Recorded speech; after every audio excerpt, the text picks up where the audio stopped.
I'm going to go over free response question number 5 from the 2022 AP Calculus BC exam.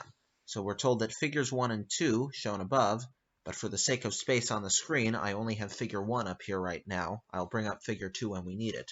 So let's just look at figure 1. So we're told that figure 1 shows the region R right here, which is bounded by the x-axis and the curve y equals 1 over x, and x equals 1 and x equals 5. And for part A, we just have to find the area of this region R. It's pretty straightforward.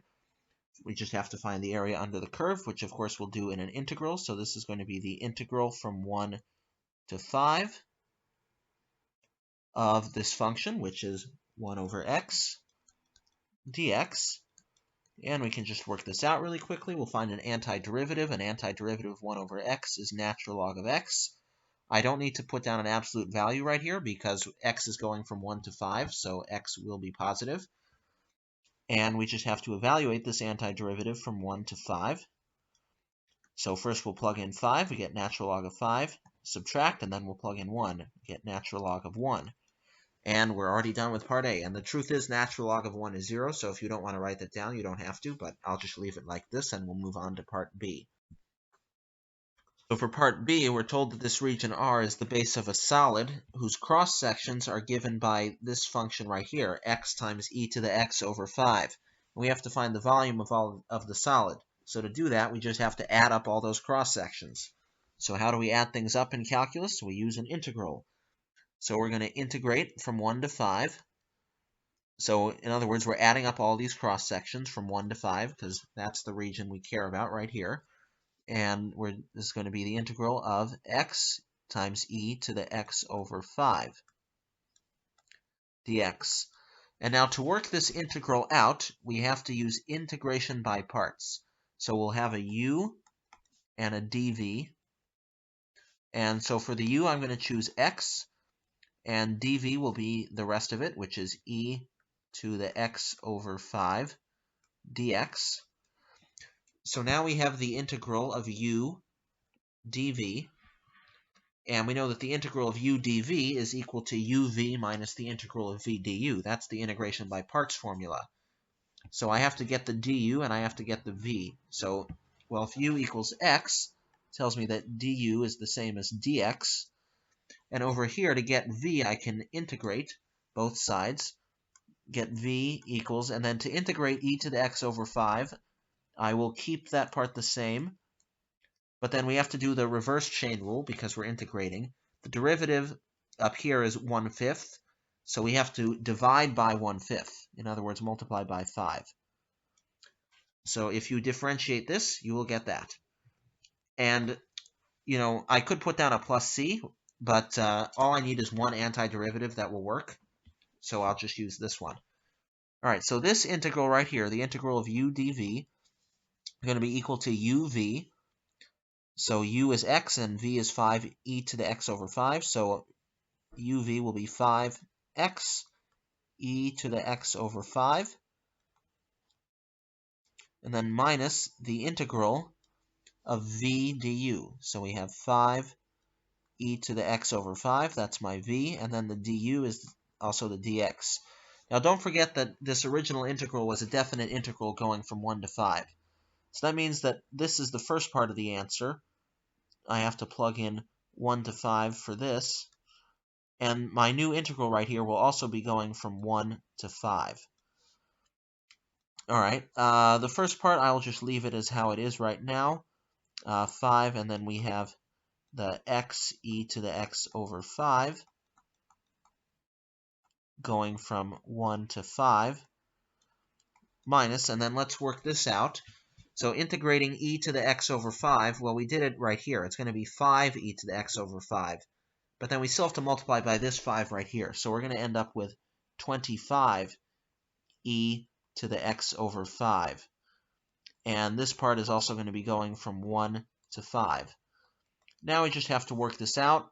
I'll make some small simplifications just so that I have some space to do this. So this is 5 for this part. When I plug in 5, I'm going to get 5e to the 5 over 5, which is 1. And then minus, plug in 1, I'm going to get e to the 1/5.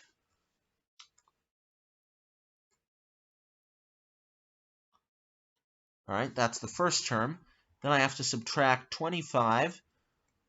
All right, then I have to plug in 5 in here, so I'm going to get e to the 5/5, or just e to the first. And then I have to subtract and then plug in 1, so I'm going to get e to the 1/5.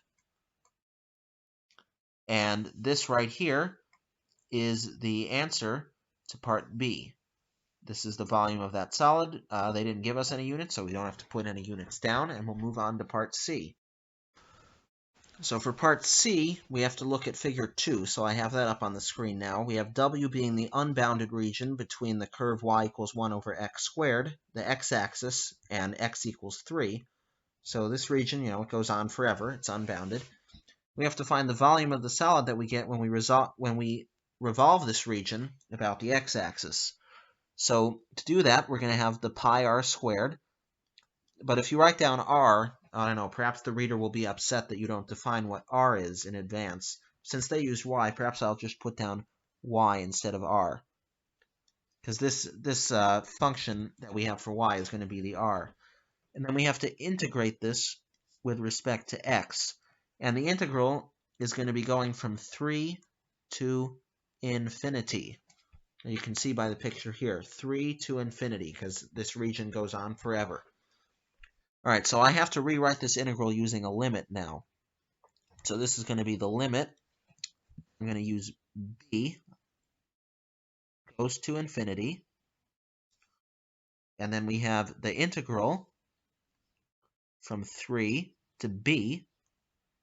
This is just the definition of the infinite limit of integration.